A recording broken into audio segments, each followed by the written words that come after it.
Hi, welcome back. It's Carrie Newton. So in my video series, educating the public, that's what I'm out to do here. I want to make another video on buying and selling a house at the same time and what that contingency is. I think I've done this video before, but I've had this come up a lot lately, so I just want to make sure I'm educating the public on how this works. So if you own a home and you're going to buy another home, you have to do what's called the sale of other property. You have to use that form, sale of other property, which in turn creates a contingency. So how does that work, right? So if you're a buyer and you place the offer and you add that contingency, it means that you are saying, I, buyer, will buy your home, Mr. Seller, as long as my contingent property sells. Okay, so if your contingent property does not sell, you can terminate the contract and get your earnest funds back, as long as you do that before the contingency date expires. It's the greatest protection a buyer can have, and it's the greatest risk of a contract that a seller can take. So sometimes the terms have to be really enticing to a seller in order to get them to take your contingency offer. But that's how that works. It says, I, buyer, will buy you, seller's home, as long as my contingent property sells. Okay? There's something in that contingency. It's called a kick-out.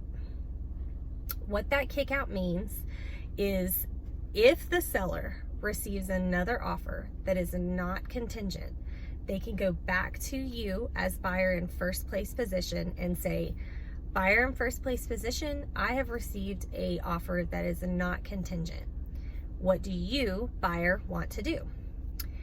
That kick out, there's a certain number of days that we put in there, but we'll go off the assumption that it's 3 days. Okay, so now buyer in first place position has 3 days to tell the seller, I'm going to waive my contingency, which means get rid of. I'm going to get rid of my contingency, saying that if my contingent property does not sell, I'm either still going to purchase your home, or I'm willing to risk the earnest funds that I have put up for your home.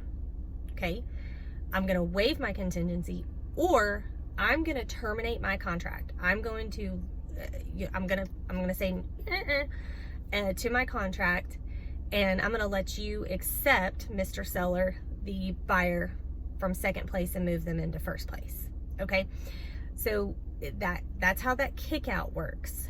And it's going to depend. I can't sit here and tell you like black and white, like how that's going to work, because you may be the buyer that has that contingency and your contingent property is about to close, like literally next week. Like all the I's are dotted and all the T's are crossed, and you are pretty sure that it's going to close, and you're willing to kind of risk it for the biscuit, right?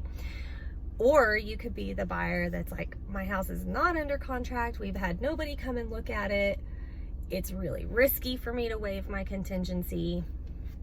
It's hard to say, but that's how that form works. It says, I'm going to buy your property if my property sells, and there's going to be a kick out in there that says, if the seller receives an offer that is not contingent, how many days you have to respond to that. Okay? All right, hopefully that wasn't too much information, and hopefully it helps. If I can ever help with anything else, give me a call. It's Carrie Newton. Bye, guys.